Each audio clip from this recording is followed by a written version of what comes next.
මකර ලග්න හිමියනි 2026 මැයි මාසය ඔබට මිශ්‍රඵලදායක මාසයක් වනු ඇත. ග්‍රහ පිහිටීම අනුව ඔබට වෘත්තීය ජීවිතයේ සහ පෞද්ගලික ජීවිතයේ වැදගත් වෙනස්කම් වලට මුහුණ දීමට සිදුවිය හැකිය. විශේෂයෙන්ම මාසයේ මුල් සතියේදී ඔබගේ කටයුතු වල යම් මන්දගාමී බවක් පෙන්눔 කරන අතර අනවශ්‍ය ප්‍රමාදයන්ද ඇතිවිය හැක.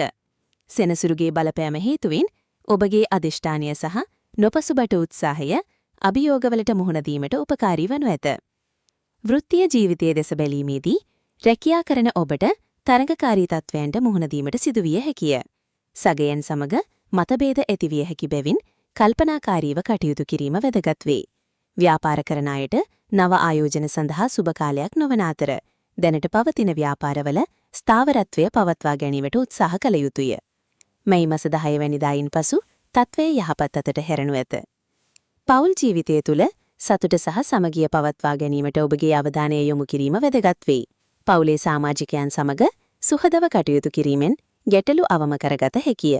දරුවන්ගේ අධ්‍යාපන කටයුතු සම්බන්ධයෙන් ඔබගේ සහයෝගය ඔවුන්ට ලබා දීමට හැකිනම් ඊටම යහපත් වේ. මාසයේ මැද භාගයේදී පවුලේ කෙනෙකුගේ සෞඛ්‍ය තත්ත්වය ගැන අවධානයෙන් සිටින්න. ආර්ථික තත්ත්වය මධ්‍යස්ථ මට්ටමක පවතිනු ඇත. අනවශ්‍ය වියදම් පාලනය කර ගැනීමට උත්සාහ කරන්න. ආයෝජන කටයුතු සඳහා සුබ කාලයක් නොවන බැවින් ඉවසීමෙන් කටයුතු කිරීම වැදගත් වේ. මැයි මාස 18 වැනිදායින් පසු ආර්ථිකමය වශයෙන් යම් යහපත් වෙනසක් බලාපොරොත්තු විය හැකිය. සෞඛ්‍ය තත්ත්වය ගැන සැලකිලිමත් වීම වැදගත් වේ. මානසික ආතතිය අවම කර ගැනීමට ක්‍රියාශීලී වන්න. නිසි ආහාර රටාවකට හුරු වීමෙන් සහ ප්‍රමාණවත් නිින්දක් ලබා ගැනීමෙන් සෞඛ්‍ය ගැටලු වළක්වා ගත හැකිය. යෝග වැනි ශාරීරික ව්‍යායාම කිරීමෙන් ශරීරයට සහ මනසට සුවයක් ලබා ගත හැකිය. සුබ දින මැයි 12, 15, 20, 24. අසුබ දින මැයි 3, 7, 10, 27. ජ්‍යොතිෂ්‍ය උපදෙස්. සෙනසුරුට සහ රාහුට සෙත්පතා ආගමික කටයුතු වල නිරත වන්න. අසරණ අයට සහ දුප්පතුන්ට හැකි පමණින් උදව් කරන්න. ජ්‍යොතිෂ්‍ය වේදිකයෙකුගේ උපදෙස් ලබාගෙන නිල් මැණික් ගලක් පැළඳීම සුබදායක විය හැකිය.